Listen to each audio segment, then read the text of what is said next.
overwhelmed are you? How overwhelmed are you? Have you ever stopped and asked yourself how overwhelmed you are? You probably haven't, because it's not something that's very common amongst women. It's not common amongst people in general, right? Many of us don't ask ourselves how overwhelmed we are. Why? Because we just don't. It's just something that we don't do.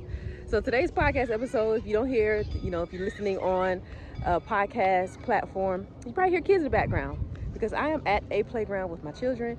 Here's the thing. At one point in time in my life, between 2015 and 2000 and I'm gonna say about 2018, 2017, I was actually used to take my kids to the park out of guilt, right? I would take my kids to the park out of guilt. I was super overwhelmed, and so I was always busy, always on the go, always moving, always trying to get my lesson plans together, always trying to do all the things right, in addition to trying to be a mom, trying to be carrying out my duties of being a wife, all the things. But I was very overwhelmed, but I didn't know it, right? So you might have heard people say things like, I didn't pay attention to the wind before the whale came, right? Before, just like Jonah, he didn't pay attention to the wind when God was trying to speak to him and tell him to listen, you got to be obedient. So it's common for us to not sit in a place of obedience when it comes to our physical health, when it comes to our emotional health, so much so that it comes to a point where we are overwhelmed. But here's the problem. We don't never stop and slow down and ask ourselves, what do I need? What's going on with myself, right? And so I want to give you 3 ways that you can actually move into a place of self-awareness, so that you don't have to sit in that place of overwhelm and burnout and stress. Because one of the things it's going to do, if you sit in that place of stress, overwhelm, and burnout, it can affect you as a parent. It can affect you as an entrepreneur, a leader, as a business owner. It can affect you as a spouse, a significant other.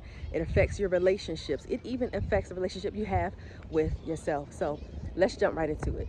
It is one of those sneaky things where it just happens, right? All of a sudden, one day you look up, you're tired, you got headaches, you feel drained, you feel fatigued, your blood pressure might be high, your heart rate might be increased, all the things, right? You're irritable, you're mad at the world, you're short with people, you're losing weight unintentionally, right? And so when you have a lot of those symptoms, a lot of times what's happening is that you may be overwhelmed, you may be burned out, you may have stressed. But here's the thing, I want you to get to a point of starting to ask yourself, what is it that I need? We oftentimes don't have that self-awareness to ask ourselves what we need, no matter the situation. Especially as women, what we often do is we just carry on with life from day to day and just allow it to be what it's going to be, right? We can't allow life to be that way. When you don't have self-awareness, that means you don't have that emotional intelligence, is what we call it, right? You don't have that emotional intelligence or that emotional awareness. But you want to have that emotional intelligence and that emotional awareness, because if you're not in tune with your emotions, that's going to lead you into a dark place, right? You can end up in with the depression and anxiety and all the things. That's my big little one.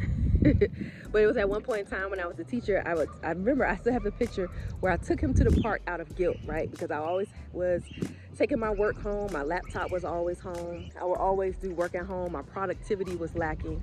And again, it's because I was so overwhelmed. I was a part of hustle culture. So have you ever heard hustle culture, which means what you do is you have this mindset where it feels like you always got to be, you always got to be busy, you always got to be doing things, you always have to be working, right? And so I was a part of that hustle culture. I felt like, let me do all the things, and I thought it was normal. And here's the thing, being that busy and never taking time out for yourself is not normal. It's not normal to do that, right? It's not normal to feel like, well, this is just the way life is. I'm just supposed to always be busy.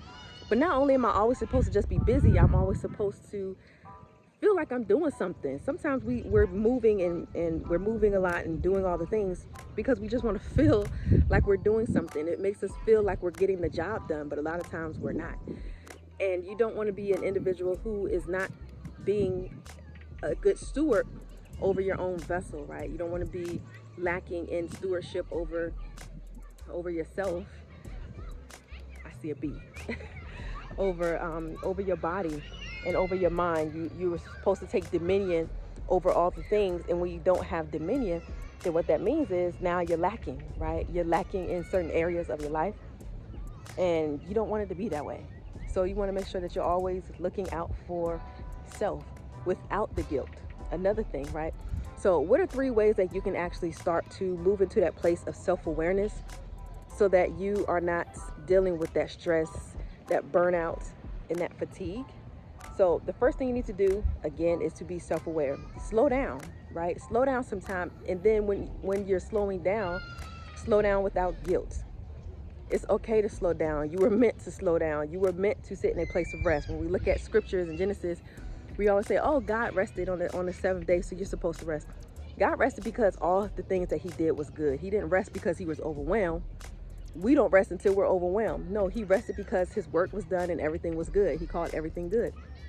So there are moments where you should be resting as well, not because you're overwhelmed and you're burned out and now you're finally sitting in the belly of the whale. You want to be sitting in a place where, you know what, it's just my norm. It's just my lifestyle to slow down. It's my lifestyle to rest. It's my lifestyle to sit in a place of peace. It's just my lifestyle. It's just the way things go. It's just the way that I do things, right? And so that's what I did. I've moved into a place where stress, anxiety, fatigue, I make it my norm to sit in a place of peace. It's my norm to do that now, right? I don't have to be forced to do it. I don't have to be told to do it. It is something that I do. Now, here's the reason why I do it. I do that because, number 2, I am very aware of my body, right? Many of us are not aware of our body. We're not aware of what our body needs, and we're not aware of what it feels like for our body to be asking for more, or to be asking for rest, or be asking for peace, asking for water, asking for nutrients. A lot of times we don't even know what that feels like when it comes to our body. So having that somatic intelligence is what we call it, right? Having that somatic intelligence, having the intelligence to realize and focus on your body and what it needs, understanding all of the side effects that you might be having that then tells your body what it needs. You have to be self-aware. Be self-aware of your body and what it needs, knowing those symptoms. So for me, one of the things that I often feel is I don't get a lot of headaches, but anytime I do get a headache, one of the things I ask myself, I say, what am I thinking about? Right? My mind might be going to a place of worry a lot of times when I have headaches. When I have a headache, I'm like, okay, what am I worried about? Because I know that most of my headaches, when I do have them, it comes from a place of me trying to figure something out, feeling like something is going to go wrong, or ruminating on things. And the thing is, I'm not supposed to be doing that. And so immediately I stop and I slow down. I say, all right, you know, I have to actually give this to God. Whatever it is that I'm worrying about, I have to give this to God so that way he can take care of it, right? And so I get off the throne and I say, God, I know you're going to supply all of my needs. I know that you have it, and I don't even want this, right? So I give it back to him and I say, you have it, you carry it. And I know also it's about just remembering where, you know, the things that God has done before, all the things that God has done before. If he did it before, he'll do it again. So guess what? Why am I sitting in a place of worry? I don't have to sit in that place of worry because I know he's God and he's going to do what he's always done. He has a proven track record of being 100% faithful of all the things that he said he would do. You basically have to live your life as if you believe that God is telling the truth. Number 1 was slow down. Number 2 was when you slow down, be aware of your body and what it needs. But then number 3, being able to ask yourself the proper questions. 1, being aware that you're overwhelmed.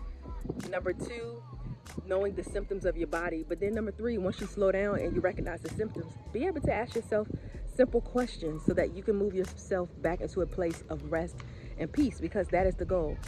And so you can ask yourself questions like, what do I need? What am I worried about? What am I focused on? What do I need to stop focusing on? What do I need to give to God? All the things, right? Oftentimes there's even more questions, but I'll leave you with those few so that you can actually write those down and put them in your notebook, leave them on, sketch them on your heart and in your mind, so that in those moments when you feel like, you know what, I'm in a place of worry, stress, anxiety, fatigue, frustration, anger, and bitterness, I can actually hold on to those questions and ask myself, what is it that I need? What is it that I need to get rid of? What am I holding on to? A lot of times when you're sitting in a place of stress, anxiety, and fatigue, a lot of times it's not just the behaviors and the movement and the things that you're doing.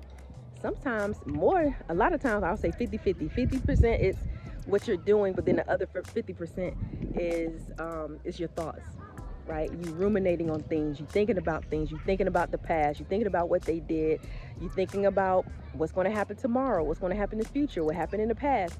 Everything serves a purpose, right? I would never tell you to just get rid of your past, because your past, it serves a purpose, right? One thing about your past, remember your past, because again, it's a proven track record of what God has done. So you want to remember your past, but your past also is a lesson, right? So you say, what did I do in the past, and how can I get better in the future, and how can I get better right now in my present? What is it that you're thinking about? Think about what you're thinking about. We've unfortunately gotten away from asking ourselves or talking to ourselves. Why? Because we feel like if you talk to yourself, that means you're crazy. If you talk to yourself, you shouldn't be doing that, right? If you're talking to yourself, that's wrong. Like, you should be doing that. But we got to get back into that place where where we can't ask ourselves simple questions. Talk to yourself. Ask yourself, what am I thinking about? What am I worried about? What am I stressed over? What do I need to let go of? What do I need to give back to God? What is not serving me? Does this thought actually serve me? Does this thought actually help me? Does this thought actually provide me some insight into how I can move better? There's different things that you can ask yourself. So going back to that place, right? That's one of the things that I did as a teacher. The last 2 years that I was a teacher, I never took my laptop home. I spent more time with my kids. I did not take them to the park out of guilt. I did not spend time with my husband out of guilt. Why did I have time for those things? I had time for those things because I stopped listening to all the hustle culture and feeling like I had to do the same things that society was doing, because what's true for society does not have to be true for me, nor does it have to be true for you. All right, so I am Rachel Harper of the Changing the Face of Wellness podcast. I'm glad to go and play with my children. Listen, make sure that you like, comment, and subscribe, and share with me, what is your biggest aha moment that you can take away from this episode? All right, I'll see you in the next one.